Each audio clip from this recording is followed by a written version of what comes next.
We Are Seven. We Are Seven, this poem was published in the Lyrical Ballads in 1798 and it was composed by William Wordsworth in collaboration with his friend S.T. Coleridge.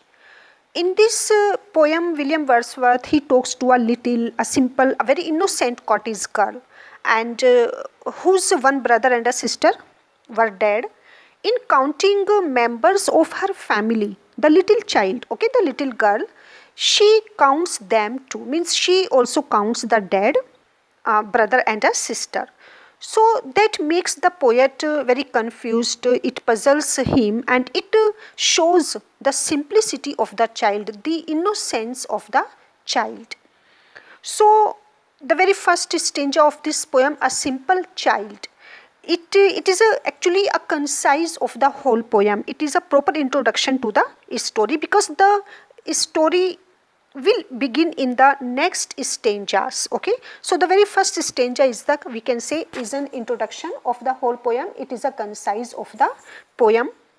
And here the poet gives the description of an innocent girl, as he says, a simple child. Okay, this girl was very simple, she was very innocent.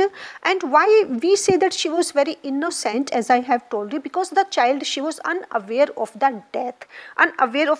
Death had not revealed its mysteries to her yet. The girl was so innocent that she was actually the symbol of life and she doesn't know anything about death. That lightly draws its breath and feels its life in every limb. What should it know of death? The child was so simple, so innocent that she was enjoying her life to the fullest. And she doesn't know, because she was enjoying her life, she was so active, she was breathing and she was feeling life very well in her every limb. So what should it know of death? So how can she be aware of death if she is still enjoying her life? So a child who knows nothing and whose life is full of ease, full of delight, and who has an experience of the activity life or active life in every part of its body, she can never understand what death is. So here the poet is using this word, a simple child. Okay, and in the very first line we don't know that whether the child is a girl or a boy, but as I have told you that this is the concise of the poem and the story will start from the next stanzas. So the second stanza, what he says in the second stanza, I met a little cottage girl. So now here in the second stanza we come to know that that simple child was actually a girl.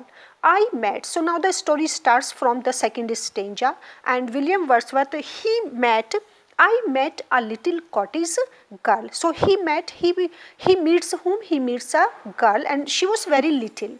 She was a cottage girl, means she lived where? She lived in a hut or in a cottage, and she was just like a girl who preferred to live in nature. She was a rustic girl. I met a little cottage girl. She was 8 years old.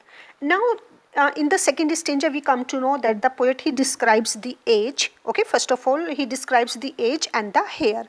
Her hair was thick. Her hair and her age of that simple cottage girl, of that simple child.